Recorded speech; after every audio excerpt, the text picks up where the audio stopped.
Mas, waktu lalu nih gue baca berita, ya ada aktris yang menjadi host di acara award, dan kemudian diserang netizen, kesian deh. Menurut lo gimana?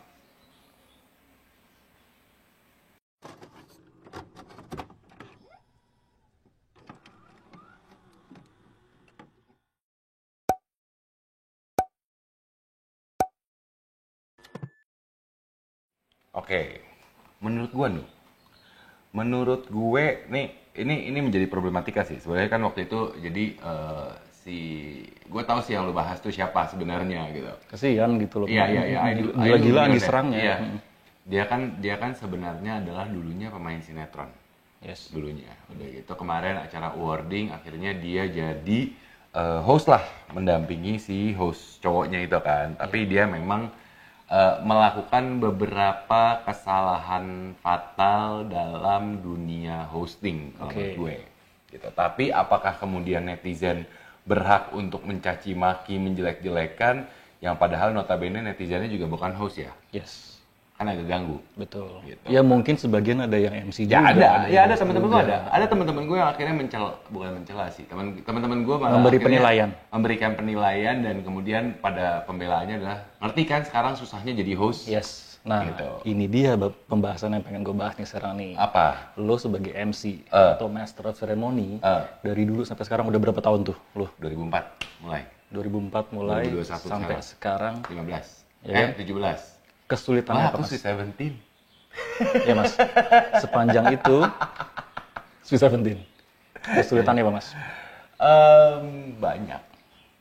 Banyak Pastinya. gitu kan. Kemudahannya juga ada. Pasti. Gitu. Dan sebenarnya gini, ini pernah kita bahas waktu itu bagaimana sih untuk menjadi MC di channel YouTube lo. Ya.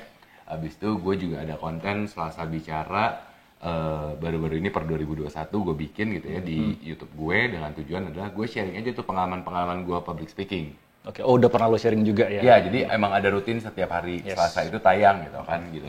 Dan emang gue sharing bahwa apa sih yang perlu diperhatikan, kenapa sih kita kadang-kadang takut, kenapa kadang-kadang yang kayak gitu-gitu kan gue sharing kan. Nah, sebenarnya kalau ketika lo nanya susah nggak jadi host? Susah-susah gampang.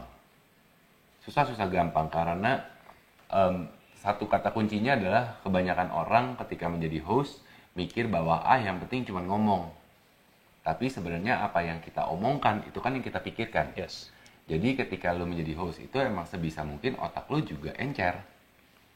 Ada beberapa apa ya istilahnya tuh menurut gue guidance, panutan lah, patokan lah ya gitu yang perlu lo lakukan untuk menjadi seorang host gitu. Lo rajin baca, jadi lo dapat info. Yes. Sehingga ketika lo bisa baca info, lo dapat info, lo bisa sharing, lo bisa ngobrol dengan banyak orang. Betul. Koleksi kosakata lo juga jadi banyak. Ya. Abis itu juga lo harus percaya diri. Nah, bagaimana percaya diri? Ya lo harus tidaknya mumpuni dengan apa yang akan disampaikan. Ya. Gitu. Dan kemudian ya kalau artikulasi, intonasi, segala apa ya itu kan balik lagi pembelajaran. Lo belajar. Betul, dan itu hal yang wajib kan? Iya, wajib. Never stop learning. Actually never stop learning karena there's always gonna be a new thing. Oke. There's always gonna be a new thing. Iya. Buat gue prinsipnya gitu. Betul. Dan kalau ngebahas mengenai apa yang terjadi pada si aktris itu, gitu ya, dan kemudian dicela, gue jujur gue ngeliatnya dari sudut pandang yang berbeda. Betul. Ketika dia menjadi host buat acara awarding itu, lo nggak bisa lupakan bahwa dia tidak punya background host. Satu itu, gitu kan. Tapi kemudian yang lo perlu pikirkan adalah kenapa dia bisa jadi hostnya. Artinya kan dia dipilih entah itu sama si station TV atau sama si permintaan klien. Iya. Ada value lainnya. Betul. Gitu. Dan sebenarnya kan balik lagi ke kliennya, balik lagi ke station TV-nya pada saat menunjuk. Cuman sialnya karena si aktris itu yang tampil di depan umum dan dia dalam tanda kutip ya, gue bilangnya dalam tanda kutip gagal dalam menjalankan tugasnya sebagai host. Karena kan kita ngomongin host profesional, gitu kan. Dia gagal, dia akhirnya menjadi ceceran dari para netizen, gitu. Itu sebenarnya. Iya. Tapi kan gini mas, oke lah, maksudnya host, tadi mas bilang host profesional, tapi bukannya memang host itu harus profesional ya? Kita harus profesional untuk menyampaikan apa yang kita harus sampaikan gitu lah. Kita mastering acaranya. Iya. Ya nggak sih? Tapi kan bukan berarti menghalangi ketika si seseorang mau mencoba menjadi host. Kan lo butuh jam terbang juga. Itu dia. Gue selalu bilang kan, salah satu kata kunci adalah jangan panik. Jangan panik terhadap perubahan. Karena kan lu ketika lu jadi MC, lu jadi host itu kan perubahan sering terjadi kan. Itu dia. Gitu kan. Ketika lu panik lu gagapan, lu nggak tahu apa yang mau dipikirin. Langsung buyar kan? Buyar. Sedangkan ketika lu dengan jam terbang yang cukup tinggi, lu bisa mengatasi kepanikan itu sendiri. Lu tahu apa yang harus lu lakuin. Gitu. Tapi ketika orang nggak dikasih kesempatan, akhirnya jadi nggak bakal mulai. Gitu. Dia nggak bakal punya jam terbang. Sedangkan balik lagi tadi kan lu bilang, lah kan saya profesional. Iya, tapi kan ada tahapan-tahapannya. Mungkin aja di pertama-tama sialnya atau untungnya dia itu adalah dia langsung dapat acara gede. Betul. Gitu. Prosesnya dia langsung dapat acara gede yang langsung disiarkan secara live. Yang langsung ternyata kurang kompeten dalam yang gua nggak bisa bilang kurang kompeten karena pada dasarnya ketika dia dipilih pun mereka udah tahu dia bukan host. Gitu loh. Gitu ya, memang bukan host ya. Iya, dia bukan host. Emang basicnya, tapi kan lu nggak bisa bohong. As simple as banyak kok orang-orang yang awalnya bukan host, tapi kemudian dia menjadi host, dan kemudian dia belajar. Dan dia bisa dibilang cukup berhasil. Oh iya, betul. Banyak contoh-contohnya juga. Akhirnya jadi mastering gitu ya. Mastering. Jadi bukan cuma dulunya dia pemain. Raffi Ahmad deh. Iya.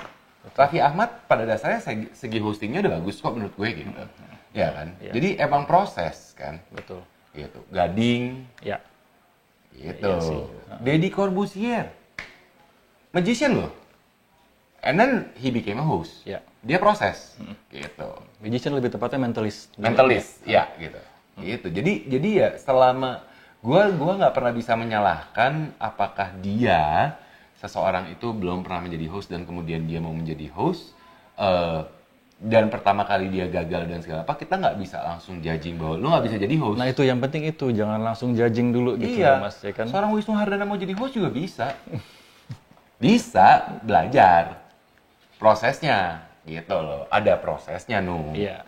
Gua mau jadi illustrator, PR. Ada prosesnya juga. Nah, itu PR tuh pasti. Yang penting niatnya sih, ya kan? Iya. Yang penting niatnya. Iya, betul. Nah ini tipsnya nih Mas, untuk orang-orang, untuk mereka-mereka yang mau jadi host tapi kembali lagi, aduh malu, tapi mereka pengen gitu, eager untuk jadi host. Gimana tuh? What should we do? Yes. Ya udah, kita bahas di part kedua aja ya. Oh, mantap.